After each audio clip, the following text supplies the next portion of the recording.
네, 우리가 어디를 가든지 공동체나 사회 안에 보면은 모든 것을 이렇게 부정적으로 바라보는 삐딱한 그런 사람들이 있습니다. 그래서 이런 사람들은 항상 다른 사람들의 허물이나 어떤 약점을 발견하고 이제 그런 것을 찾아서 그 사람을 비난하고 깎아내리고 이제 이런 일들을 많이 하죠. 특히 이제 주변에 있는 사람들이나 어떤 교회가 잘 되면은 그런 것에 대해서 더 부러워하고 또 어떻게 하면 나도 더 잘할 수 있을까, 어떻게 하면 우리 교회는 더 부흥할 수 있을까, 이런 생각을 해야 되는데 그게 아니고 그걸 배합하면서 비난하고 자꾸 이제 어떻게 그것을 부정적으로 말하는 이런 사람들이 있어요. 여러분, 어디 이런 사람들은 자신의 인생도 축복을 받지 못하고 또 뭐냐면은 그 불행하고 그런 파괴적인 그런 삶을 사는 것입니다. 혹시 여러분 가운데도 내가 그 어떤 성격이, 내 어떤 그런 사고방식이 나는 좀 부정적이다, 이런 게 있는 사람들은 빨리 이거를 여러분 바꾸어야 돼요. 그렇지 않으면 절대로 여러분이 축복된 인생을 살 수 없어요. 긍정적인 마인드를 가진 그런 사고방식, 절대 긍정의 믿음을 가져야 된다. 지난 주일날 낮에도 그런 말씀 드렸잖아요. 완전히 이것을 뜯어 고쳐서 내가 새로운 사람으로 변화돼야 돼. 근데 그렇지 않은 사람들은 항상 보면은 누구 흉보고 비난하고 깎아내리고 이런 일만 합니다. 오늘 이 본문에 나오고 있는 이 바리새인들이 바로 그런 사람들이에요. 이 사람들은 예수님께서 2000년 전에 구원자로 오신 예수님이 수많은 기적과 이적을 행하시고 정말 놀라운 그런 천국의 말씀을 전하시니까 많은 사람들이 감동을 받고 그 주님의 행하시는 일을 보고 예수님을 추종을 했어요. 그러니까 그것에 대해서 시기 질투하고 배가 아파가지고 어떻게 하면 예수를 함정과 올무에 걸리게 할까, 이렇게 해가지고 자꾸 예수를 이런 방법으로 저런 방법으로 시험을 하는 거예요. 근데 이제 오늘 내용도 바로 그런 말씀이에요. 어느 날 이제 이 바리새인들이 예수님께 와가지고 예수님께 시험하여서 이제 이렇게 말해요. 예수를 시험하기 위한 거예요. 사람이 어떤 이유가 있으면 그 아내를 버리는 것이 옳습니까? 이렇게 물어봐요. 만약에 버려라 그러면 뭐라고 하겠어요? 아니, 하나님께서 남자와 여자로 만드시고 둘이 한 몸이 되라고 했는데 그걸 나누라고 한다고 이제 비난할 거예요. 또 만약에 버리지 말아라 이렇게 하면 모세는 율법에 이혼 증서를 줘서 여자를 버리라고 했는데 당신은 율법을 어기고 율법을 지키지 말라고 한다고 하면서 또 이렇게 이제 시비를 하기 위해서 아주 예수님이 피해갈 수 없는 그런 교묘한 질문을 이제 던진 거예요. 그런데 예수님께서 뭐라고 말씀하셨습니까? 사람을 본래 지으신 이가 그 사람을 남자와 여자로 지으시고 사람이 그 부모를 떠나서 아내와 합하여 한 몸이 될지라고 하셨으니, 그러면서 이제 둘이 아니요 한 몸이니 하나님이 짝지어 주신 것을 사람이 나누지 못할지니라, 이렇게 말씀을 하셨어요.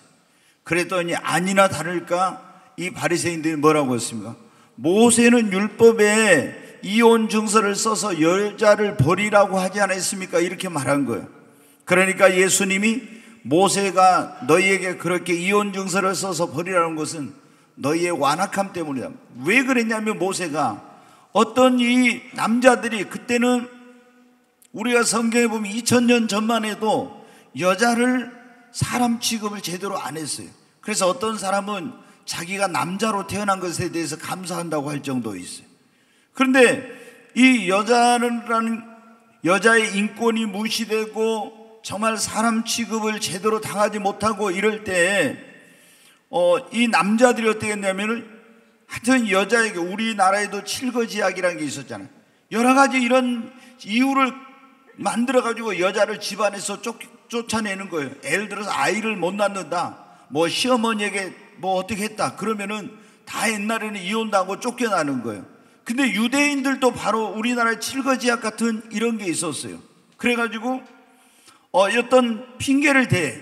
그래서 여자가 마음에 안 들면 굉장히 이제 괴롭히니까 이혼을 하지 말라고 하면 너무 괴롭혀서 여자가 고통을 당하니까 모세가 이혼 증서를 써서 그 여자를 내보내라고 한 거예요.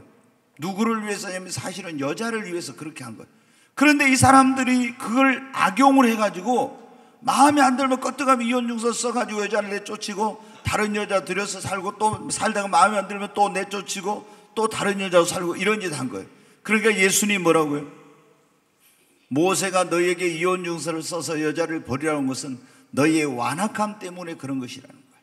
그러면서 예수님께서 말씀하시기를 본래는 그렇지 않다. 내가 너희에게 이르노니 누구든지 음행한 연고 외에 아내를 버리고 다른 데 장가드는 자는 간음합니다. 이렇게 말씀했어요. 음행한 그 외에 여자를 버리고 다른 데 장가드는 것은 간음함이라. 그 당시 사회는 어떻게 합니까? 남편과 아내가 결혼하여 살다가 아내가 마음에 안 들면 남편이 이혼증서를 써서 버리는 것이 일반화되어 있었는데, 음행한 연고 외에 여자를 버리고 다른 데 장가드는 것은 바로 간음을 행하는 거라니까 제자들도 깜짝 놀란 거예요. 그래가지고 그러면 차라리 결혼 안 하는 게 좋겠습니다. 예수님 제자들이 그런 거예요. 제자들까지도 그게 아주 그 당시 사회적으로 이렇게 일반화되어 있으니까. 그러니까 예수님이 뭐라고요? 결혼 안 하고 혼자 독신으로 사는 것은 자기 마음대로 된 것이 아니라 하나님이 독신의 은사를 주셔야만 그렇게 산다 하면서 날 때부터 고자가 된 사람도 있고 사람이 만든 고자도 있고, 사람이 만든 고자는 뭐예요? 옛날에 보면 왕실에서 이런 내시들이 있었잖아요. 남자들 고자를 만들었어요.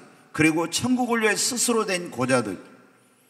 분당에 가면은 지금은 용인으로 이사갔는데 어떤 목사님이 스스로 고자가 된 분이 있어요. 저희들이 이제 목회자 세미나에 하는데 왔더라고요.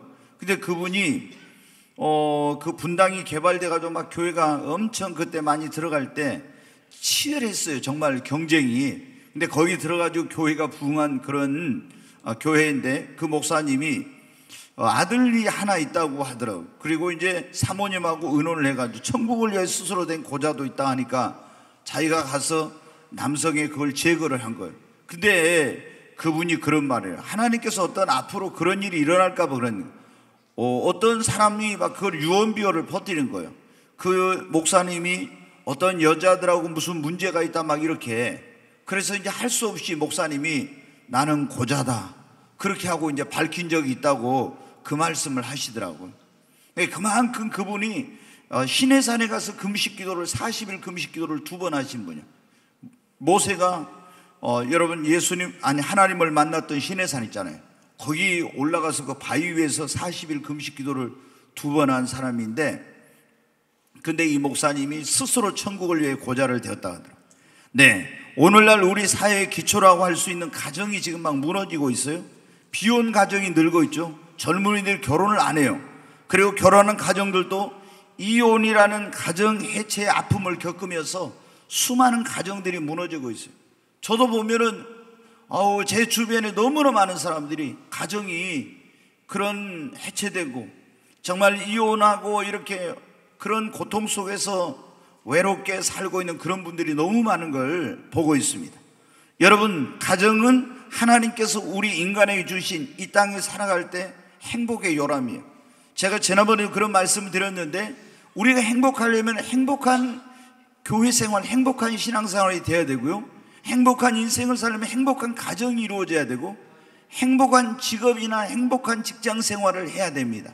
근데 이 가정이 무너지게 되면은 우리가 예수 믿고 구원받으면 천국 갈 수 있지만 이 땅에서 행복한 인생을 사는데 굉장히 힘들어요. 여러분 보십시오.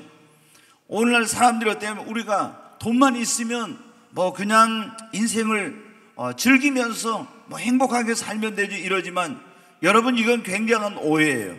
하나님께서 성경을 보면 천지 만물을 창조하시고 에덴 동산을 만드셨어요. 낙원을 만들었어요. 그리고 거기에 마지막으로 하나님이 사람을 지으셨어요. 자신의 형상과 모양을 따라서 하나님 사람을 주시고 그 코에 생기를 불어넣었다. 이게 생명, 하나님의 영이라고 르하우라고 해서 하나님의 영을 불어넣어서 살아있는 영적인 존재가 되게 하나님께 만드셨어요. 그게 하나님과 교통할 수 있게 된 거예요. 여러분 보십시오. 그 당시 이 사람이 정말 이 오염되지 않는 그야말로 아름다운 세계, 그리고 하나님이 낙원에다가 이 사람을 두셨어요. 그런데 부족한 것도 없고 죄악도 없고 질병도 없고 죽음도 없고 아무런 삶의 문제도 없는데 성경에 보면 행복하지 못했대요. 그래서 하나님이 뭐를 만드신? 아담을 잠들게 해가지고 그 갈비뼈를 취해서, 원래 이 갈비뼈란 말이 원어에는 반쪽이라는 그런 말이에요. 그래서 아내는 남편의 반쪽이다 그런 말인데, 그 갈비뼈를 취해가지고 거기에 여자를 만들어가지고 하나님께서 결혼을 시켜서 가정을 만드시고, 어떤 분은 그러더라고. 하나님이 여자가 왜 아름답냐? 첫 번째 만든 것보다 두 번째 만들어서 더 여자가 아름답다 그러더라고요. 하여튼 어쨌든 하나님께서 여자를 더 아름답게 만드셨는데, 그래가지고 결혼을 시켜서 이제 가정을 주셨어요. 그러니까 비로소 어떻게 돼요? 아무것도 부족함이 없어도, 병든 것도 없고 경제적인 궁핍함, 어떤 사회학도 없고 아무것도 없어도, 부족함이 없었는데도 행복하지 못했던 이 사람이 드디어 가정이 이루어지니까 행복함을 거기서 맛보게 됩니다. 여러분, 오늘날 우리 젊은이들 가운데 결혼 안 하려고 하고 있는 사람들이 있는데요, 저는 여러분들에게 분명히 말씀드려요. 정말로 행복한 인생을 살고 싶다면 우리 젊은이들 반드시 결혼하십시오. 여러분이 결혼 안 하고 사업을 크게 하고 돈 많이 벌고 건강하고 아무리 즐겨도 결혼 안 하면은 하나님이 인간을 그렇게 지으셨어요. 절대로 행복하지 못합니다. 인간은 모든 것이 다 갖추어져 있어도 결혼하지 않고 가정을 이루지 않으면요, 절대 행복하지 못하다 하는 것이 성경의 하나님의 말씀이 우리에게 가르쳐 주는 거예요. 하나님께서 우리 인간에게 결혼하여 가정을 이루게 하신 이유는 뭡니까? 생육하고 번성하고 충만하고 정복하고 다스리라. 그래서 생육을 해서 인류의 종족을 번성을 하고 또 다음 세대를 이어가고 믿음의 그 후손을 계속 나아가야 되는 거예요. 그리고 하나님의 그런 어떤, 하나님이 권한을 위임하셨다. 이 세상을 정복하고 다스리라고. 그래서 하나님의 형상과 모양을 따라서 지금 만물의 영장인 인간이 하나님이 위임받은 권위와 능력을 가지고 온 세상을 그렇게 해야 되는 거예요. 그런데 결혼을 안 하고 생육하고 번성하고 이런 걸 안 하면은 할 수가 없는 거죠. 두 번째, 결혼의 목적은 하나님이 서로 돕는 배필이 되도록 하기 위한 것입니다. 여러분 보십시오. 우리가 그 한문에 여러분이 볼 때도 이렇게 사람이 인자가 있잖아요. 그러면 큰 획이 뭐냐면 남자고 밑에 받치고 있는 게 여자잖아요. 사람이 사람다운 구실을 하고 사람으로서 제대로 살아가려면 어쩌면 남자와 여자가 결합을 해야 돼요. 가정을 이루어야 사람다운 사람으로 살 수 있고 사람 노릇하며 행복한 인생을 살 수 있어요. 그래서 하나님이 내가 너를 위하여 돕는 배필을 지으리라. 그래서 서로 도우면서 또 서로가 두 사람이 가정을 이루어야 외롭지 않는 인생을 삽니다. 여러분, 결혼 안 하고 사는 사람들은 제가 그런 얘기를 해요. 여자분들 가운데 그런 분들이 있거든요. 결혼을 하라고 해도 막 안 하다가 이제 40이 넘으면 좀 그러다가 45세 넘어가면 그때부터 후회한 사람들이 많아요. 근데 여러분 어때요? 제가 이번에도 우스운 말로 그런 얘기인데, 병원에 가도 어떻게 돼요? 아프면 누가 데려다 줄 사람도 없고 병원에 가면 좀 큰 병 있으면 보호자 쓰라게요. 근데 결혼 안 한 사람은 보호자 쓸 사람이 마땅치 않을 겁니다. 근데 여러분, 서로 도우면서 살도록 하기 위해서 외롭지 않고 대화를 하고, 혼자서 무슨 대화를 합니까? 그러니까 결혼을 해야 돼요. 나이 드신 분들 보면요, 남편이나 아내가 먼저 가시고 혼자 계신 분들 보면 그렇게 외로워요. 그래서 우리 여기 권사님, 집사님들, 장로님들, 여러분 오래오래 건강하게 같이 사시기를 주의 이름으로 축복합니다. 부부가 정말 행복하게 서로 사랑하며 오래 살아야 돼요. 그리고 이제 하나님께서 우리에게 결혼하여 가정을 이루라고 한 것은 남성과 여성으로 하나님께 만들었잖아요. 남자와 여자, 이 남성과 여성. 그래서 이 부부간의 성이라는 것을 통해서 완전한 그 일치와 하나를 이루고, 그리고 그 성생활을 통해서 행복하고 즐겁고 그런 기쁜 삶을 살도록 하기 위해서 하나님이 이 사람을 남성과 여성을 이렇게 만드신 거예요. 이것은 세상의 어떤 것과도 비교할 수 없는 그런 사람에게 행복을 가져다 주는 것입니다. 또 하나님께서 가정을 우리의 삶의 안식처로 주신 거예요. 그래서 여러분이 사회생활하면서 힘들고 어려운 일이 있어도 가정에 들어오면 어때요? 거기서 내가 안식과 쉼을 얻는 것입니다. 이것이 하나님께서 가정을 만드신, 결혼하여 가정을 세우신 중요한 이유예요. 그리고 이 가정을 통해서 하나님께 영광을 돌리도록 하기 위한 것입니다. 그런데 여러분의 행복해야 될 가정들이 행복하지 못하고 결혼 생활에 실패하여 점점 이혼하는 가정들이 늘어나고 있어요. 우리나라도 OECD 평균보다 훨씬 높은 이혼율이에요. 세계에서 3위다 이런 말도 있는데 아직 정확한 그것은 아닌데 굉장히 우리나라도 이혼율이 높은 수치입니다, 지금. 네. 여러분, 왜 행복해야 될 가정들이 행복하지 못하고 이혼하는 가정이 늘어나고 있는가? 우리나라의 이혼 사유를 제가 오늘 이 말씀을 증거하려고 하면서 이게 한번 그걸 검색을 해봤어요. 우리나라 이혼 사유는 첫 번째, 성격의 차이가 47.2%라고 나와 있어요. 성격의 차이. 그 다음에 경제 문제가 12.7%, 배우자의 어떤 부정, 외도 이런 것이 7.6%, 가족 간의 불화, 그러니까 고부 간의 갈등이라든가 이런 가족 간의 이런 불화 이런 문제가 7%, 정신적 육체적 학대가 4.2%, 건강이 안 좋아가지고 이혼하게 되는 경우가 0.7%, 기타가 20.6%인데 오늘날 사람들은 여러분 어떻습니까? 이혼하는 이유 가운데 하나가, 전에는 힘들어도 참고 사는 거예요. 근데 요즘 사람들은 안 참아요. 나 더 이상 못 살겠다. 그래서 황혼 이혼도 요즘 많이 지금 늘어나고 있잖아요. 여러분, 성경은 뭐라고 하고 있냐? 부득이한 경우 외에는 이혼을 해서는 안 된다고 여러분 말씀하고 있어요. 오늘 여기 예수님께서 그렇게 말씀했죠. 뭐라고 말씀했습니까? 이혼 증서를 써서 모세는 주라고 했는데 그러면 그렇게 하면 됩니까? 했을 때 9절에 보면 내가 너희에게 말하노니, 9절 한번 띄워주세요. 다시 한번 보겠습니다. 같이 읽습니다. 내가 너희에게 말하노니 누구든지 음행한 이유 외에 아내를 버리고 다른 데 장가드는 자는 간음함이라. 그러니까 누구든지 음행한 외에, 아내가 음행한 것 외에 아내를 버리고 다른 데 장가드는 것은 간음함이라고. 그 당시 뭐라고 했어요? 아내가 간음을 안 했어도 마음에 안 들면 우리나라 칠거지약처럼 막 이유를 대가지고 이혼증서 써가지고 쫓아보내고 다른 여자하고 결혼하고 이런 거예요. 예수님은 뭐라고요? 음행한 연고 외에 다른 여자를 버리고 다른 데 장가하는 것은 간음하는 거라고. 그러면 여러분 어때요? 우리가 이 결혼 생활을 하면서 부부가 이제 어떻습니까? 우리가 결혼을 하게 되면 남편은 아내에게, 아내는 남편에게 그런 어떤 이제 구속이 되는 거예요. 그리고 다른 어떤 데서 성적인 만족을 찾으려고 해서는 절대로 안 돼요. 결혼한 부부가 그 서로의 속에서 이 성생활을 하면서 행복하고 기쁘고 만족감을 누리는 것은, 그것은 하나님 보시기에 아름다운 것이지만, 결혼한 남편이나 아내가 배우자를 두고 다른 사람과 어떤 그런 성적인 관계를 맺는 것은 하나님 앞에 그것은 죄악이고 하나님의 그것은 심판을 받는 그런 일이에요.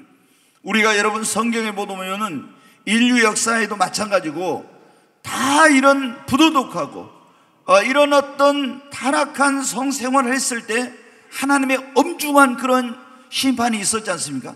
소돔과 고모라가 그랬죠.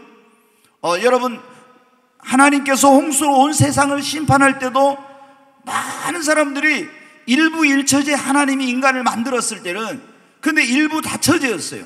자기의 원하는 자로 다 아내를 삼아가지고 그런 물나는 성생활을 할 때 하나님께서 온 인류를 물로 심판한 것입니다. 우리가 폼베이의 최후, 로마의 흥망사 등등 이런 걸 봐도 어떻게 해요? 전부 도덕적으로 타락하고 성적으로 문란한 생활을 할 때 하나님께서 그 나라나 그 민족이나 이런 걸 심판을 하신 걸 볼 수 있어요. 여러분, 배우자의 부정이나 외도 이런 것이 아니면은 이혼해서는 안 된다고 그러죠. 그런데 이런 배우자가 혹시 실수를 했다 해도 가능하면은 용서해주고 가정이 깨어지는 아픔은 최대한 없애야 돼요. 왜 그러냐? 자식들이 태어났는데 남편이나 아내가 외도를 해가지고 가정이 깨져요. 그러면 이 자식들은 어떻게 돼요? 그런 부모의 어떤 그런 그 이혼으로 인한 엄청난 자녀들이 상처와 아픔과 이런 고통을 겪으면서 이 아이들이 정말 인생을 살게 되고 그 아이들의 인생에 굉장히 부정적인 그런 영향을 미치게 되는 거예요. 그래서 성경은 이 아내가 혹은 남편이 그런 외도를 하거나 불륜을 저지르거나 잘못된 그런 일을 했다 할지라도 가능하면 어떻게 하냐면 용서해 줘야 돼요. 우리 주님도 여러분 보십시오. 요한복음 8장에 보면 가늠하다 현장에서 붙들린 여인을 데려왔어요. 예수님 앞에 이 여인을 갖다 내동댕이 치면서 예수님께 삿대질을 하면서 사람들이 그러잖아요. 이 여자가 가늠하다 현장에 붙들렸습니다. 모세는 이런 여자를 돌로 쳐서 죽이라고 했는데 당신은 어떻게 하겠습니까? 예수님을 함정에 빠뜨려 돌로 쳐서 죽이라 하면 사랑하는 당신이 사람을 죽이라고 한다고, 또 돌로 치지 말라면 모세 율법에 이런 여자를 돌로 쳐서 죽이라고 했는데 모세 율법을 지키지 않는다고 이렇게 예수님을 함정에 빠뜨리려고 한 거예요. 근데 예수님께서 어떻게 하셨어요? 엎드려 땅에다 뭘 쓰시고 일어나시더니 너희 중에 죄 없는 자가 먼저 돌로 쳐라. 너희 중에 죄 없는 자가 돌로 먼저 치라고. 그러니까 어떻게 돼요? 어른으로부터 시작하여 아이까지 손에 들고 있던 돌을 버리고 다 도망쳤죠. 여러분, 사실 우리가 누구도 정죄할 만큼 나는 의롭고 깨끗하고 하다고 할 수 있는 사람은 아무도 없는 거예요. 근데 이제 배우자가 이런 어떤 사실은, 그리고 성경에 보면 어떻게 우리가 행동으로 죄진 것만이 죄가 아니라 예수님은 마음으로 음욕을 품는 자마다 이미 가늠했다고 했잖아요. 그러면 이런 마음의 음욕을 한 번도 안 품은 어떤 사람이 있을까? 거의 아마 예수님이나 모르고 아마 없을 거예요. 누가 돌을 들어서 이런 사람을 정죄하고, 그런데 우리는 얼마나 그런 일에 용감하고 막 의로운 분노를 내고 이런지 몰라요. 그리고 어떤 사람이 이런 죄를 지었다 그러면은 막 그 사람을 비난하고 공격하기에 바쁩니다. 욕하기에. 근데 그런 사람들이 보면 대부분 다 나중에 넘어져요. 절대 우리가 그런 일 하면 나도 저 사람처럼 다윗과 같이 그런 훌륭한 하나님 사람도 넘어지지 않습니까? 그런데 내가 아무리 나는 안 넘어진다고 해도 나도 하나님이 붙들어 주시지 않으면 넘어지고 죄를 짓게. 내가 죄를 안 짓는 것은 내가 정말 너무 도덕적으로 훌륭하고 그런 견고한 사람이어서가 아니라 하나님의 은혜로 말미암아 넘어지지 않고 있는 것입니다. 여러분, 우리가 이런 걸 알아야 돼. 그런데 너무나 많은 사람들이 이걸 모르고 있는 거예요. 그래, 여러분 어때요? 혹시나 여러분 배우자가 그런 어떤 외도 잘못한 거 있어도 가능하면 용서하고 이혼을 안 하는 게 어찌할 수 없는 경우 이제 이게 그럴 경우가 생길 수는 있겠죠. 부득이한 경우에는 이혼을 해서는 안 돼요. 그 다음에 이제 성경에 보면 이혼한 허락한 경우가 고린도전서에 보면 나와 있는데, 안 믿는 배우자가 교회 다니는데 난 너하고 도저히 못 살겠다 이러면서 이혼을 요구하는 거예요. 안 믿는 남편이나 아내가 도저히 난 너하고 못 살겠다고 이혼을 요구하면 그때는 이혼해도 된다고 그렇게 사도 바울을 통해서 하나님 말씀하셨어요. 또 이제 이혼을 가능한 경우가 어떤 경우에 신앙생활을 아예 못하게, 교회를 아예 못 가게 하고 우상 숭배를 하도록 이렇게 강요를 한다 이거. 그러면 여러분 어떻게 돼요? 이거를 신앙생활을 못하고 우상 숭배를 하도록 하면은 이거는 여러분 어쩔 수 없는 거지 이게. 예. 이거를 이제 이런 핍박과 어려움을 내가 참고라도 교회를 나가고 이 가정에 내가 선교사로 시집 왔으니까 이 가정을 구해야 되겠다, 이런 게 있으면은 그걸 순교자의 각오로 그런 걸 이겨내고 눈물을 흘리며 기도해가지고 그 가정을 복음해야 되지만, 도저히 그럴 이제 자신이 없다면은 하나님 앞에 부득이 하나님께서 이혼을 허락할 수도 있어요. 그리고 예를 들어서 음주나 폭력이나 학대 이런 것을 지속적으로 행하면서 가정을 돌보지 않고 도저히 정상적인 가정 생활을 할 수 없을 때, 제가 98년 7월 24일 하늘이 열리고 하나님 만나기 전에는 음행한 연구 외에는 절대 이혼은 없다. 제가 이렇게 알고 있었어요, 목사님. 그런데 그 98년 이후에 하나님을 제가 만났을 때 하나님께서 이제 고린도전서 그 말씀을 다시 제게 깨닫게 해주셨다. 안 믿는 배우자가 이혼을 요구하면 할 수 있다.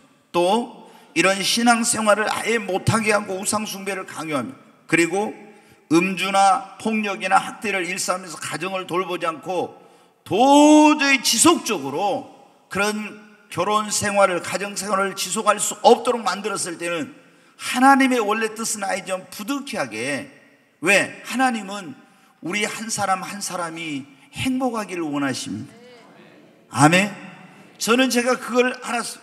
하나님의 말씀이 이렇게 한데, 하나님께서는 우리 한 사람 한 사람이 너무나 소중하고 그분은 행복하기를 원하세요. 근데 여러분이 한번 생각해 보십시오. 지금 어떤 나쁜 남자를 만나가지고 그 사람에게 계속 폭력, 학대, 음주 해가지고 와서 가정을 돌보지 않고 그러면 그 여인의 일생이 어떻게 돼요? 일평생이 불행하게 되는 거예요. 그래서 하나님은 어떻게, 원래 하나님의 뜻은 아니지만은 그런 경우 어쩔 수 없이 하나님께서 그런 것을 이혼을 허락을 하신다는 거죠.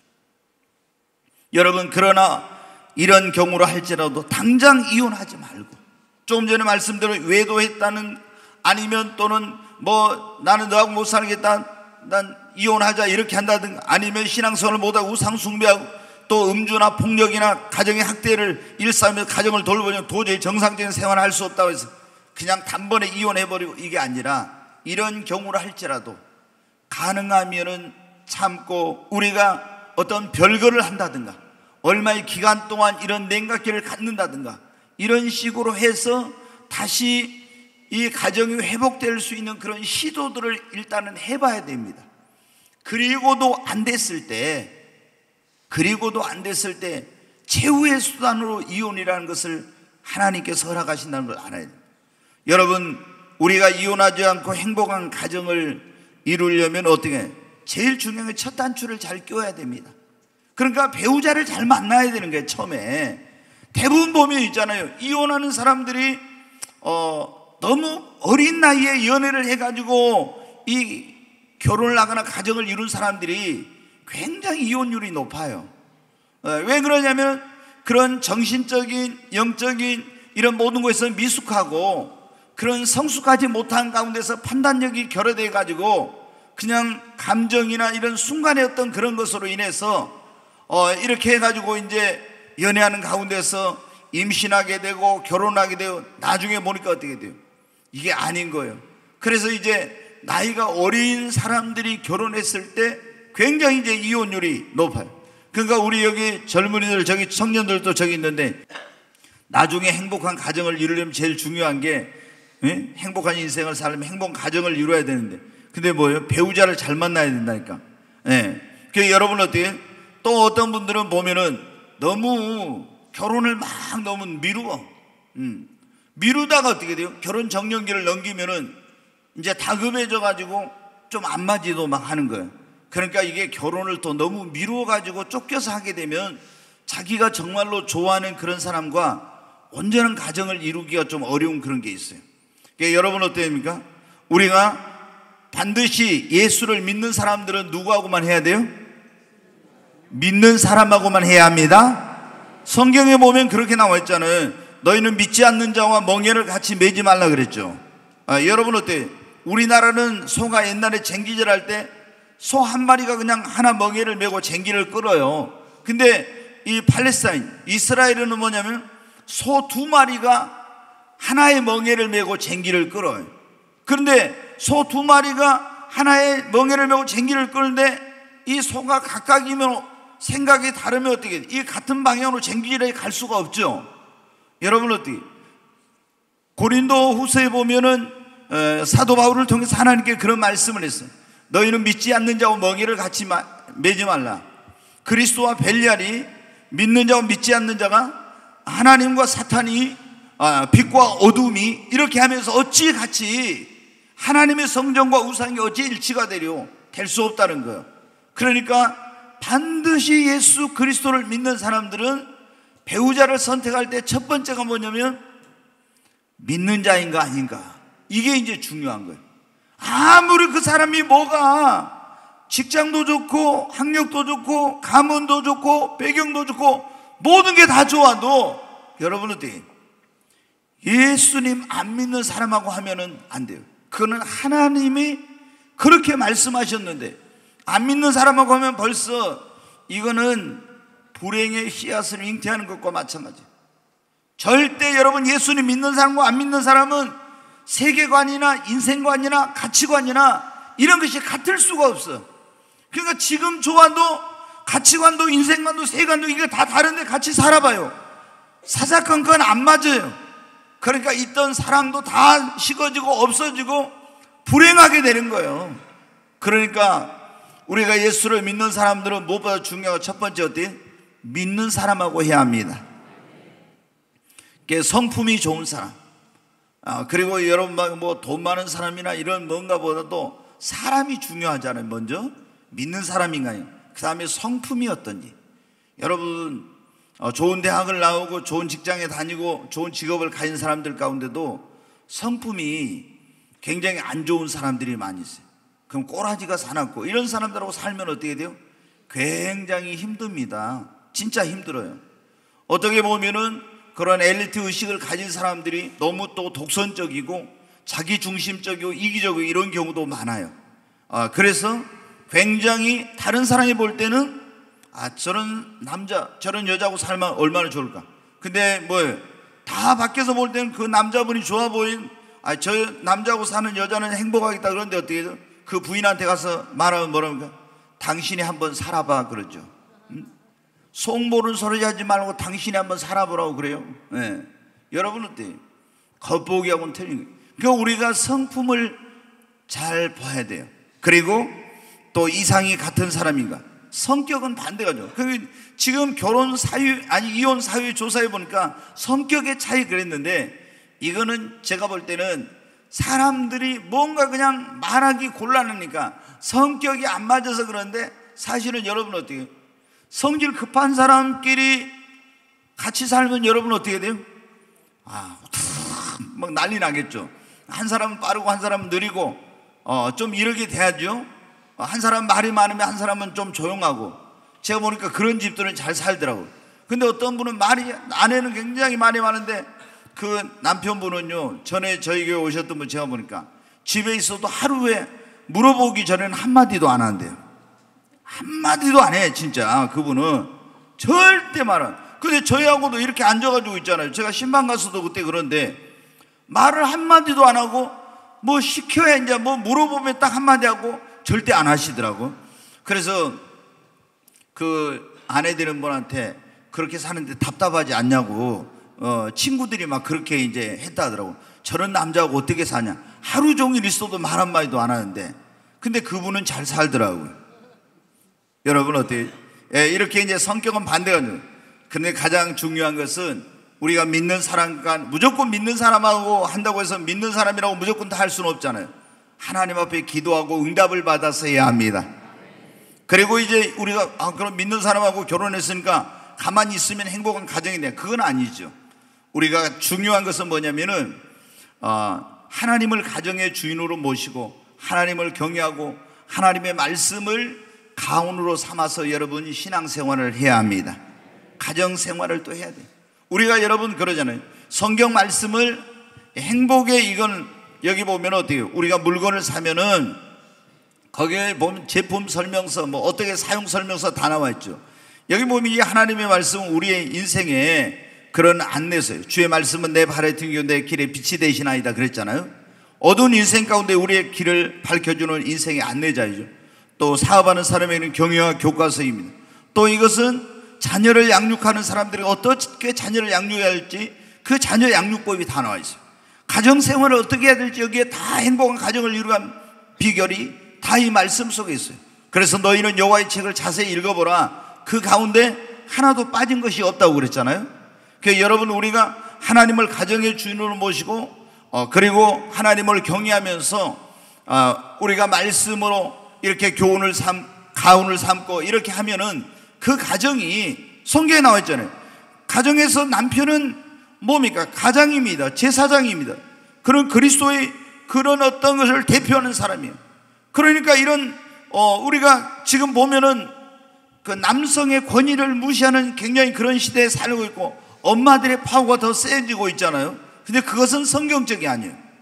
아내들이 남편에게 복종하기를 교회가 그리스도께 하듯 하라 이랬잖아요. 이런 하나님이 세우신 그 창조의 권위와 질서가 있어요. 그것을 따라서 되어질 때 그 가정이 바로 서고 행복한 가정이 되는 거예요. 근데 아내가 남편을 마음대로 무시하고 막 이렇게 하고, 제가 전에도 우스운 얘기했지만 여러분 어때요? 맛있는 거에서 들어오면 자식들하고 모르게 먹으면서 야, 너희 아빠 오기 전에 우리끼리 먹자. 아이고, 이런 등신 같은 아내들이 있어요. 아니, 남편을 갖다 무시하고 우리끼리 먹자고. 그런 게 되겠어요, 여러분? 절대로 그런 거 안 돼. 그 아내가 남편을 세워줘야지. 그러잖아요. 여자의 머리는 남자요, 남자의 머리는 그리스도요, 그리스도의 머리는 하나님이라고 그랬잖아요. 고린도전서 11장에 보면 여자의 머리는 남자, 남자의 머리는 그리스도, 이렇게 쭉 나와 있잖아요. 여자의 머리가 뭐냐면 그 남자라는 거예요. 그리고 가정의 제사장이에요. 그래서 어떻게 이 가정이 제대로 잘 되려면은 믿음 없는 남편을 예수 제대로 믿음이 들어가게 해가지고 남편을 여러분 세워야 돼. 아멘. 보면 여러분 때 아브라함도 그 이삭을 축복했잖아요. 그리고 이삭도 에서와 야곱인데 축복권자의 부모가, 그러니까 야곱을 축복하니까 그대로 됐잖아요. 야곱도 12아들 불러놓고 다 축복한 그대로 다 됐잖아요. 이 남편이 가정의 제사장인 거예요. 하나님의 권위를 대표하고 있는 거예요. 굉장히 중요한 거예요. 그래서 여러분 어때요? 우리가 행복한 가정을 이루려면은 이렇게 하나님을 가정의 주인으로 모시고 하나님을 경외하고 섬기는 가정이 돼요. 저는 이제 그런 걸 삼각형 우리가 보면 있잖아요. 여기 꼭대기가 있으면 이렇게 이제 돼 있잖아요. 삼각형이. 그러면 여기 하나님이다. 그러면 하나님이면은 이쪽에 이게 이제 남편, 이쪽이 아내예요. 그러면 하나님과 우리가 관계가 가까우면 가까울수록 부부간의 사이도 가까워지는 거야. 근데 하나님과 남편이 멀어지고 아내가 멀어지면 이 부부간의 사이도 멀어져요, 여러분. 그러니까 행복한 가정을 이루려면은 반드시 우리가 하나님 중심, 가정에 하나님을 주인으로 모시고 하나님을 경외하고 이렇게 하나님을 섬기는 가정이 돼야, 그래야 여러분의 행복한 가정이 이루어집니다. 우리가 예수를 믿는다고 하나님 중심 되지 않고 물질 중심 뭐 이런 세상 가치관을 가지고 이렇게 하면요, 그 가정은 행복하지 못해요. 여러분, 우리가 행복한 가정, 이혼을 하지 않고 행복한 가정을 이루려면 세 번째, 노력해야 합니다. 서로 여러분 그냥 결혼만 하면 행복해 주는 줄 아는데, 제가 결혼 주례사 많이 하는데 가면 반드시 제가 꼭 그 말을, 우리가 그냥 두 사람이 만나서 이렇게 아무런 노력도 안 해요. 너무나 많은 사람이 우리가 사회적 성공이나 뭔가 이런 것을 위해서는 얼마나 많은 노력을 합니까? 그런데 너무나 많은 사람들이 행복한 가정을 이루기 위해서, 자녀를 잘 바르게 키우기 위해서 이런 정말 공부와 이런 노력들을 안 하고 있는 거예요. 그냥 결혼하면 행복해지는 것처럼 생각하고 있어요. 그렇잖아요. 여러분, 우리가 행복한 가정을 이루기 위해서 책도 읽고 세미나도 참석하고 공부도 하고, 그리고 서로가 서로를 이해하고 서로 격려하고 또 서로 돕고, 그리고 또 배려하고 잘못했을 때 용서하고 아가페적인 사랑으로 여러분 사랑해야 돼요. 우리 주님께서 여러분 어떻게 돼요? 우리가 사랑에는 보면 그런 사랑이 있다 했잖아요. 이런 에로스적인, 그러니까 육체적인 사랑이 필레오의 사랑이라고 해서 우정적인 사랑, 그 다음에 여러분은 하나님의 사랑이나 아가페적인 사랑이라고 있잖아요. 그러면은 또 부모의 사랑이 있는데, 근데 하나님의 사랑은 아주 여러분 어떻게 그냥 조건이나 뭔가를 따지지 않고 그렇게 무조건적인 사랑이잖아요. 근데 우리가 사랑은 뭐냐면 허물을 덮는다고, 허물을 덮어주는 거야. 그러니까 우리 주님이 우리를 사랑하시니까 십자가에 보일려 우리의 모든 허물과 죄를 다 덮어주셨어. 여러분, 어디 가가지고 남편 흉보고 아내 흉보고 이러지 말아요. 그거는 자기 얼굴에 침 뱉는 거예요. 절대 그렇게 가지고 행복한 가정을 이룰 수 없어요. 여러분, 우리가 행복한 가정은 그냥 되어지는 게 아니라 남편과 아내가 행복한 가정을 이루기 위해서 서로가 희생하고 노력할 때 행복한 가정이 돼요. 그러나 우리의 노력과 수고만으로는 되지 않습니다. 하나님께서 도와주셔야 돼요. 그래서 하나님께 기도해야 합니다. 남편은 아내를 위해서, 자녀를 위해서, 또 아내도 남편을 위해서, 또 가족 모두를 위해서, 서로 남편과 아내가 온 가족 구성원들이 서로가 서로를 위해서, 가족을 위해 기도해야 돼요. 그래야 행복한 가정이 이루어집니다. 여러분이 행복한 인생을 원하면은 반드시 우리 젊은이들 비혼 지금 막 결혼 안 한다고 하는데 반드시 결혼을 해야 합니다. 오늘 말씀드렸지만은 정말 여러분들 행복하지 않고는 결혼하지 않고는 진정한 행복을 누릴 수 없어요. 하나님이 그렇게 인간을 주셨어요. 그래서 여러분이 행복하기를 원하면은 반드시 결혼을 해요. 그리고 최악의 경우 아니면은 결혼한 사람들은 이혼을 하지 마십시오. 그리고 혹시 여러분 가정이 깨어지거나 이혼한 그런 분들은 가능하면 최대한 다시 합하십시오. 그리고 어떤 혹시 이제 사별하신 분들, 남편이나 아내가 그런 분들은 주님께 소망을 두고 열심히 최선을 다해 주님을 섬기며 사십시오. 그러나 그렇지 못할 경우, 혼자 사는 게 너무 외롭고 힘들거나 그럴 때는 믿음이 있는 분들과 재혼해서 행복한 가정을 이루고 행복한 인생을 사시면서 열심히 주님을 섬기시기를 바랍니다. 그리고 이혼하고 나서 다른 분들과 재혼한 분들이 있죠. 자, 여러분 어때요? 그런 분들은 오늘 이런 말씀을 들으면은 굉장히 죄책감을 가질 수도 있고 양심의 어떤 그런 가책과 고통을 느낄 수 있어요.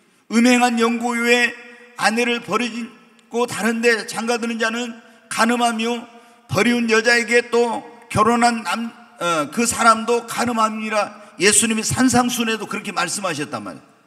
그러면은 나는 이미 이제 이혼하고 다른 사람하고 재혼을 했는데 그럼 어떻게 하지?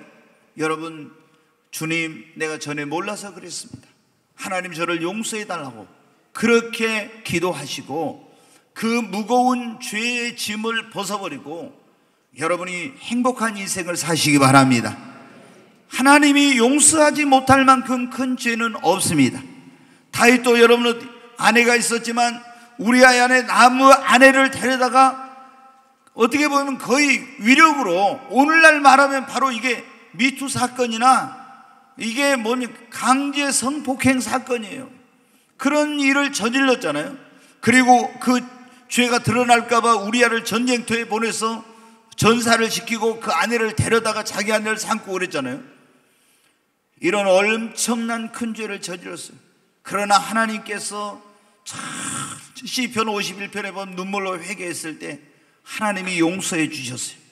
여러분, 내가 정말 그런 어떤 성격 차이나 아니면 어떤 다른 것으로 이렇게 이혼 사유가 되지 않는데도 불구하고 이혼하고 다른 사람과 재혼해 살고 있는데 교회 나와서 보니까 이게 진짜 하나님 앞에 죄네.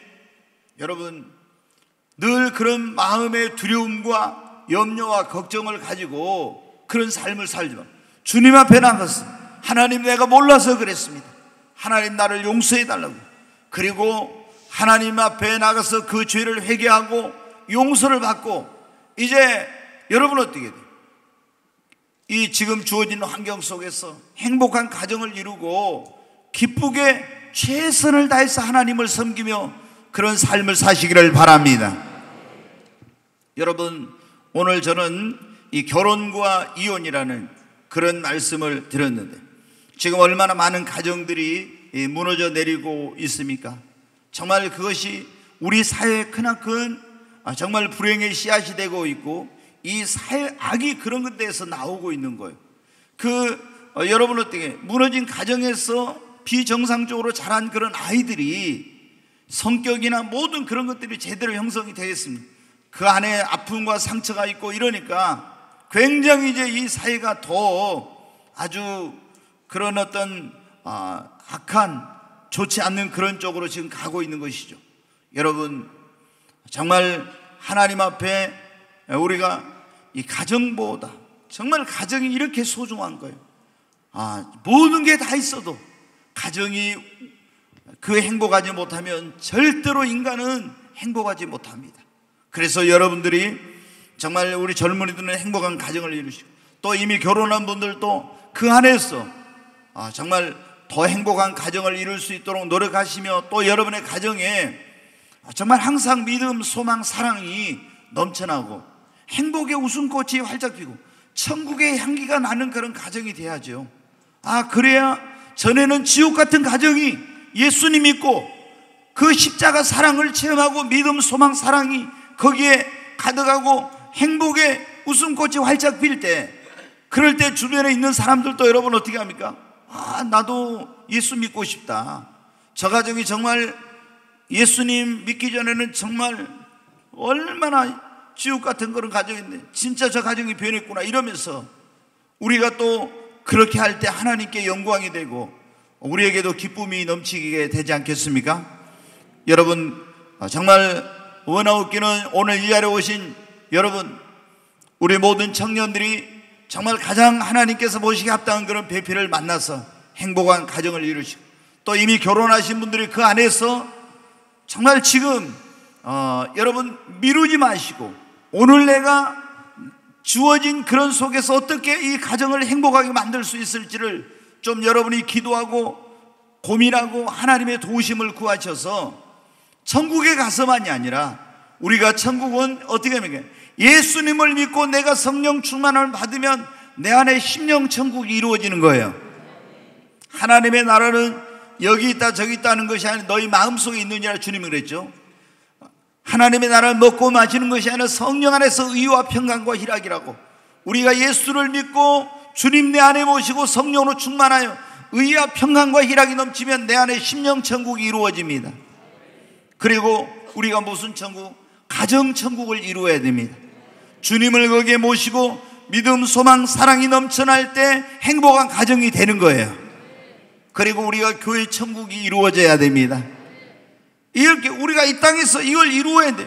그리고 주님이 재림하실 때 천년왕국 천국이 이루어지고, 그리고 이 세상이 이제 나중에 다 없어지고 새하늘과 새 땅 영원한 천국으로 우리가 이사를 가서 거기서 영생 복락을 누리는데, 먼저 중요한 것은 우리 심령 안에 천국이 이루어지고 우리 가정 천국 여러분이 이루어져야 합니다. 모인 우리 주의 은총 받은 자여라. 주께서 이 자리에 함께 계심을 아노라. 언제나 주님만을 찬양하며 따라가리니 시험을 당할 때도 함께 계심을 믿노라. 이 믿음 더욱 굳세라. 주가 지켜주신다.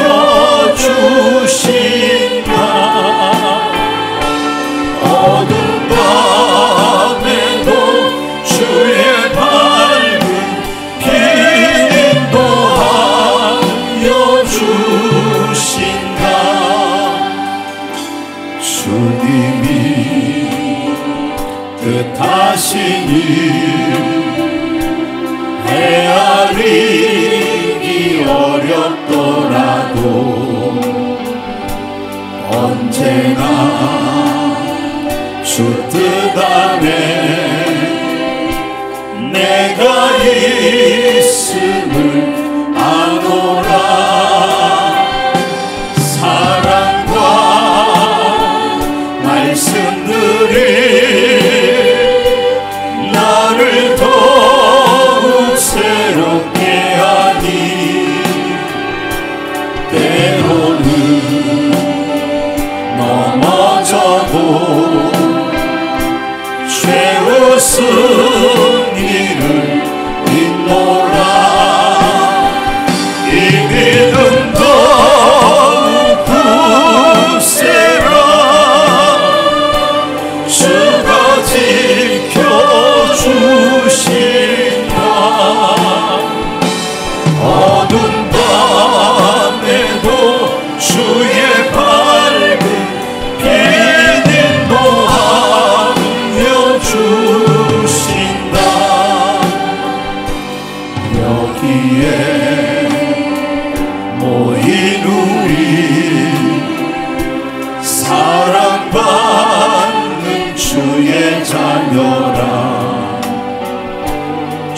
주께서 뜻하신 바 우릴 통해 펼치신다.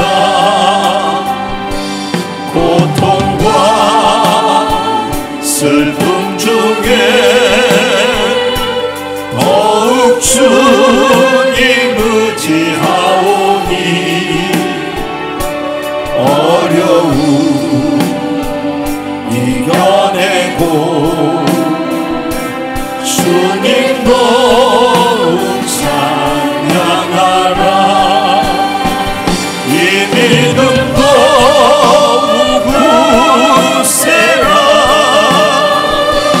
주가 지켜주신다. 어두운 밤에도 주의 말을 인도하여 주신다. 우리 두 손을 듭니다. 주여 세 번 외치고 하나님 앞에 우리 자신의 그런 가정의 행복과 자녀들의 미래, 그리고 또 결혼하지 않는 우리 형제 청년 자매들은 정말 축복된 만남을 위해서, 또 결혼한 그런 자녀들의 가정의 행복을 위해서 우리 주여 세 번 외치고 하나님 앞에 기도합니다. 주여 주여 주여. 하나님 앞에 간절히 기도합니다. 하나님, 이렇게 하나님께서 저 인생을 위해 최초로 가정을 세우시고 우리의 행복을 위해서 주신 선물인데, 저희가 이것을 잘 알지 못하고 이 가정의 그 소중함 가치를 깨닫지 못하고 소홀히 했던 것들을 용서하여 주시옵소서. 하나님, 이제 이 가정의 주인이 주님이 되어 주시옵소서. 그리고 저희들 온 가정이 하나님을 경외하고 믿음으로 사는 가정 되게 하시고, 하나님의 말씀이 가훈이 되고 정말 하나님을 아바 아버지라 부르고 가정에서부터 하나님을 예배하는 그런 삶이 되게 하시고, 천국의 향기가 나는 그런 가정, 믿음, 소망, 사랑이 넘쳐나고 행복의 웃음꽃이 활짝 핀 그런 복된 가정으로 아버지, 우리 모든 성도들의 가정에 그런 놀라운 변화의 역사가 있게 하여 주시옵소서. 그동안 저희들이 인내하지 못하고 용서하지 못해서 때로는 가정이 깨어지고 그런 아픔과 상처들이 있었습니다. 하나님, 저희들이 무지해서 알지 못해서 그랬습니다. 아버지 하나님, 용서하여 주시옵소서. 하나님이 짝지어 주신 것을 사람이 나누지 못한다고 했으나 저희들의 이기심 때문에, 저희들의 그런 부정한 행동과 잘못과 그런 것들 때문에 하나님, 가정이 깨어지고 정말 이런 아픔과 고통을 하나님이 자녀들에게까지 물려주는 그런 어리석은 삶을 살았습니다. 아버지, 용서하여 주시옵소서. 깨어진 가정들이 다시 회복되게 하시고, 또 정말 이제 재혼한 그런 가정들이 온전히 믿음 안에서 다시 새로워지게 하시고, 하나님 모시기 합당한 가정이 되어서 주님을 섬기며 행복한 가정을 이루게 하소서. 하나님, 사랑하는 분들을 먼저 보내거나 이런 아픔들이 있는 분들 주님 안에 소망을 갖게 하시고 외롭지 않도록 하나님의 성령의 위로가 함께 주시옵소서. 우리 또 하나님 청년들에게 하나님께 축복된 만남을 주셔서 좋은 배필들을 만나서 행복한 가정을 이루게 하시고, 결혼한 우리의 자녀들의 가정들이 다 행복한 가정, 하나님을 경외하고 섬기는 그런 가정들이 되게 하여 주시옵소서. 이런 아픔과 고통이 저들의 삶에 있지 않게 하여 주시옵소서. 오 하나님, 우리의 모든 약함을 아시는 주님, 우리의 허물과 죄를 아시는 주님, 우리의 모든 허물과 죄를 용서해 주시고 하나님께서 무너진 가정들을 회복시켜 주시고 다시 새롭게 하여 주시고, 하나님 천국의 향기가 넘쳐나는 가정 천국을 이루게 하여 주시옵소서. 귀하신 예수님의 이름으로 기도하옵나이다. 아멘.